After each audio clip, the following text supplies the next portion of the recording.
Namastê. Bom, continuando o nosso vídeo sobre o segredo da fraternidade branca, no vídeo anterior eu expliquei o que é o dragão e que o céu representa Tiferet, a própria loja branca, e que houve uma controvérsia ali dentro. Para entender melhor essa controvérsia entre Miguel e seus anjos e o dragão e seus anjos, que aparece ali no texto, que é descrita como um embate, basta a gente pensar um pouco na própria história da revelação da fraternidade. Aleister Crowley teve contato com a fraternidade, as pessoas costumam dizer que ele teve contato através de MacGregor Mathers na Golden Dawn, mas não é verdade. Ele já tinha tido contato ao ler o livro A Nuvem sobre o Santuário, A Nuvem no Santuário. Que ali era uma abordagem cristã, né? Quase que uma descrição da comunhão dos santos, mais mística, digamos assim. Antes dele e antes da Golden Dawn, quem falava sobre esses mestres que dirigiam a humanidade foi Madame Blavatsky. Provavelmente, que eu saiba, não foi a primeira, mas foi quem tornou a coisa popular mesmo, né? Quem tornou isso muito conhecido. Mas ela não chamava de fraternidade branca, nunca usou esse termo, ela chamava de Mahatmas. Atman, o eu, ou alma, então Maha é grande, né? As grandes almas. Mas havia uma controvérsia se esses Mahatmas estavam na Terra ou não. O líder da Golden Dawn, MacGregor Mathers, que foi mestre e apoiador do Crowley, depois eles se tornaram opositores, ele dizia ter contato com esses mestres e ele, como Crowley, os chamava de os chefes secretos, os diretores secretos da humanidade. Inclusive, no comentário, num dos comentários de Crowley do livro da Lei, na edição em português, o Marcelo Mota fez vários comentários, né? Ele não se ateve à maldição do livro, né? De que não deveria ser discutido os conteúdos e que os comentários deveriam ser feitos por Crowley. Ele colocou vários comentários lá. E comentando o capítulo 1, versículo 11 do livro da Lei, né? Todos os deuses são tolos, seus deuses e seus homens são tolos. Ele disse que a tolice ali tinha dois sentidos. Tanto a tolice dos deuses, que são tolos porque alcançaram o grau do tolo, né, o arcano do tolo, do louco no tarô, como os homens eram tolos porque adoravam essas entidades. E ainda havia uma outra maneira de olhar para isso, que muitos daqueles deuses dos homens eram tolos porque se permitiam adorar. Então esse termo chefes secretos, ele ganhou quase que uma aura de escondidos mesmo. Não apenas que dirigem secretamente a humanidade, mas estão escondidos. E que o homem deveria adorar apenas o Deus que está nele mesmo, né, manifestado pelo sagrado anjo guardião. A postura da sociedade teosófica foi bem diferente. A Annie Besant, que foi sucessora de Madame Blavatsky, mais tarde, não apenas ela, né, Charles Leadbeater também descreveu minuciosamente acerca da fraternidade branca. Essa imagem que eu usei de ilustração aí, de chamada para esse vídeo que eu coloquei na página, que mostra aqueles caras luminosos ali, bonitinhos, que é a imagem que todo mundo tem quando pensa em fraternidade branca, nasce nas ideias da Annie Besant.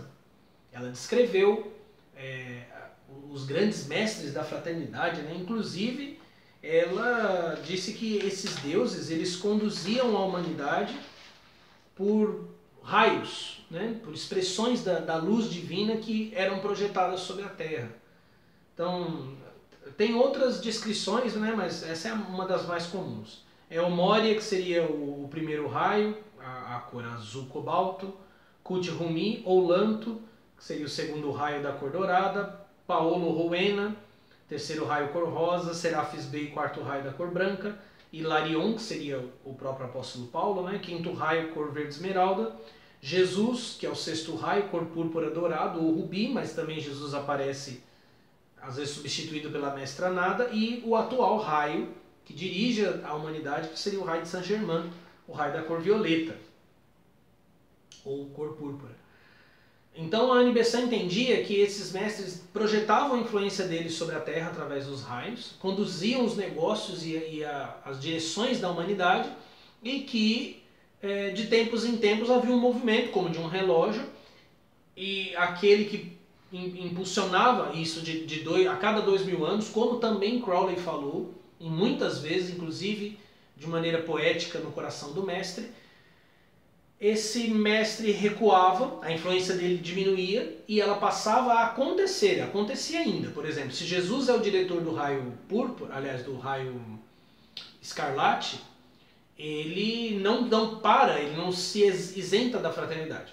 Ele retrocede na sua influência e Saint-Germain, que seria o santo irmão, né, o santo grande irmão, projeta o raio violeta, que em todas as descrições é o raio da união da matéria e do espírito. A descrição da nova era pela teosofia não difere muito da descrição de Era de Aquário ou de Novo Éon em Telema. Mas as colocações são diferentes e a execução dessas coisas são diferentes. Na batalha ali na árvore da vida, no céu, o dragão quer engolir a Tiferet. Ele quer engolir a criança que a mulher que está nas supernas está dando à luz. Ou seja, exclui-se um redentor, exclui-se um mestre que esteja de alguma forma fora de nós, segundo o Novo Éon, segundo a mentalidade de Aleister Crowley. E para Annie Besant era totalmente diferente, para Charles Leadbeater era diferente. Inclusive eu aconselho vocês a lerem esse livro, A Gnose Cristã, que é do Charles Leadbeater, tanto para vocês entenderem a visão que eles tinham de cristianismo. Ele foi sacerdote anglicano e ele fundou a Igreja Católica Liberal. Para vocês entenderem até um pouco das minhas posições sobre o cristianismo. Eu não concordo em tudo com o Leadbeater, mas vocês vão encontrar muito do que eu falo e muitos pontos de concordância da abordagem cristã com a do Leadbeater. Eu acho engraçado uma observação, né? Esses dois grupos foram em direções totalmente opostas. Crowley queria ser reconhecido como o profeta do Éon, o educador do mundo que Blavatsky já havia mencionado em seus escritos. Só que Annie Besant e Leadbeater reconheceram Krishnamurti como o salvador e o instrutor da humanidade. E isso provocou uma fúria em Crowley, né? E um embate ideológico entre eles, né? Crowley até fala sobre isso em Magic Sem Lágrimas. Né, que ele acusa Annie Besant de ser uma infiltrada da fraternidade negra. Por que Crowley vê sempre ações da fraternidade negra? Por que ele ele sempre entende, para ele Annie Besant não pode ser uma adepta da fraternidade branca, porque ela não está reconhecendo ele como fraterno branco, aliás, como grande mestre, está escolhendo um outro cara e tal, ela não está aceitando o Novo Éon na cabeça de Crowley, porque ela não aceita o livro da lei, embora aceite que uma nova era começou. Para Crowley isso é inadmissível. E ele entende isso como uma intromissão da fraternidade negra nos negócios da fraternidade branca, mas ele está errado. A Era da Noite, que tem no seu ápice a revelação do ensinamento telêmico, por isso que a máxima de Telema é todo homem e toda mulher é uma estrela. O mundo espiritual está em noite. Esta noite que eu me refiro, ela começa na crucificação de Jesus, não no nascimento. O cálculo dos aions não é correto. Quando Jesus é entregue à morte por Judas, o próprio Evangelho de João, que menciona muitas vezes a noite, que a noite vem quando ninguém pode trabalhar, que menciona as trevas na qual os homens se escondem, quando Judas sai para entregar Jesus, o texto menciona misteriosamente: já era noite. Quem tem algum hábito, quem tem alguma familiaridade com textos bíblicos, sabe que os textos bíblicos informam apenas aquilo que importa. Por exemplo, João capítulo 3. Nicodemos vai encontrar com Jesus, e ele é um príncipe de Israel. Nicodemos vai à noite. Isso tanto quer dizer que Nicodemos foi numa hora em que ele não queria ser visto, quando as pessoas estão transitando, como também diz que Nicodemos é um mestre da era da noite, que pode reconhecer os sinais de Jesus, mas não entende o novo nascimento, que é o que Jesus expõe para ele. Então, quando o texto diz que já era noite, começa uma era ali que vai ser marcada justamente com a crucificação de Jesus. Telema é o ponto máximo da era da noite.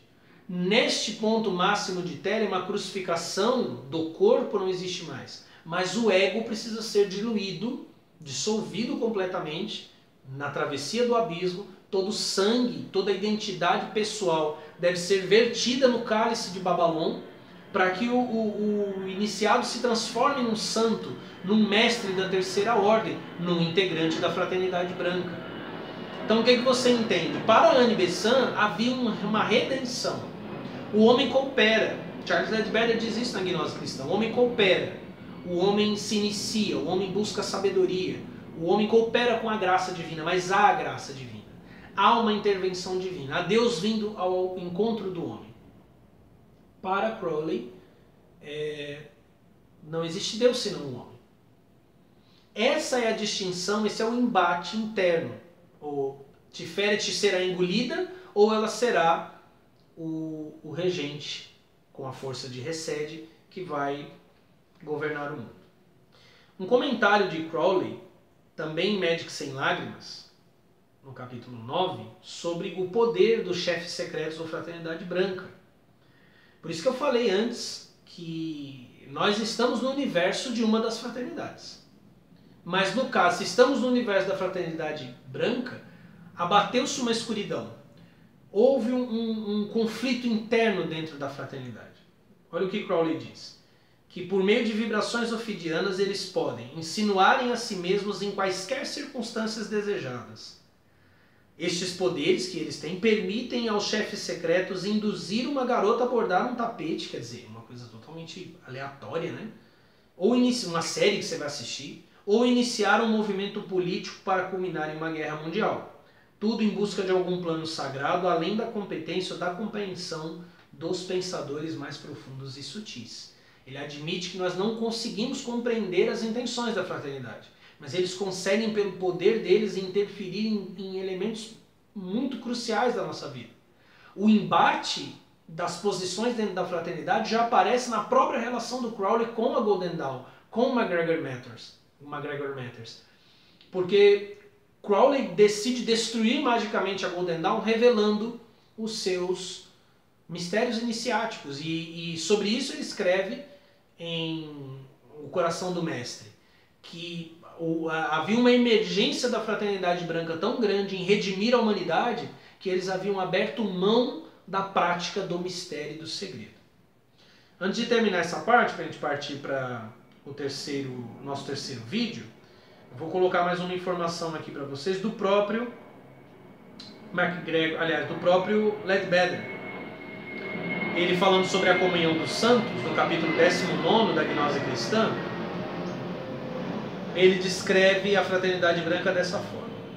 Eles são aqueles que passaram pela evolução humana e estão agora no limiar do que se estende para além da humanidade. Eles são super-homens, para usar a expressão moderna, encarregados da evolução da humanidade.